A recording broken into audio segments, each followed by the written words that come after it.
সামনে রমজান। দেশের অন্যতম পাইকারি বাজার চট্টগ্রামের খাতুনগঞ্জ এখন ব্যস্ততম সময় পার করছে। ব্যবসায়ীরা জানান সরবরাহে কোনো ঘাটতি নেই, তবে পাইকারিতে স্বস্তি থাকলেও খুচরা বাজারে তার প্রভাব দেখা যাচ্ছে না। বাড়তি দামের চাপেই পণ্য কিনতে হচ্ছে সাধারণ মানুষকে।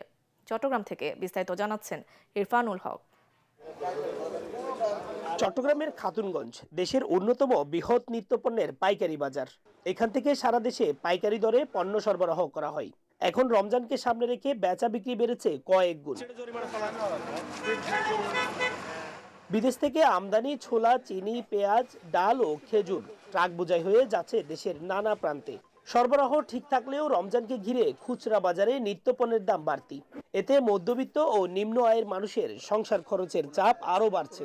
সরকার এবং প্রশাসন পদক্ষেপ না নেয় আগামী রমজানে সাধারণ মানুষের অবস্থা দুর্বিষহ হয়ে যাবে।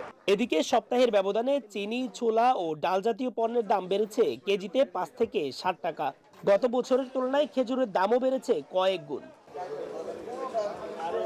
ব্যবসায়ী নেতারা জানান, বন্দরের সাম্প্রতিক জটিলতা ও নির্বাচনী ব্যস্ততায় কিছুদিন সরবরাহ কম থাকায় তার প্রভাব পড়েছে দামে। তবে এখন পরিস্থিতি অনেকটাই স্বাভাবিক। চাহিদার থেকে ডাবল পণ্য আমদানি হয়েছে, এখানে দাম বাড়ার কোনো সুযোগই নেই, বরঞ্চ কমার সুযোগ আছে। অন্যদিকে সাধারণ মানুষের অভিযোগ, খুচরা বাজারে সিন্ডিকেটের প্রভাবের কারণেই পাইকারি দামের সুফল তারা পাচ্ছে না।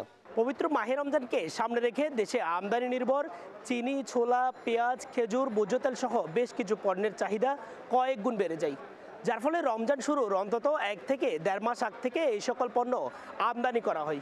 অন্যান্য বছরের তুলনায় এবার রেকর্ড পরিমাণ আমদানি করায় দাম বাড়ার আশঙ্কা নেই বলছেন ব্যবসায়ী সংশ্লিষ্টরা। ইরফানুল হক, এটিএন বাংলা, চট্টগ্রাম।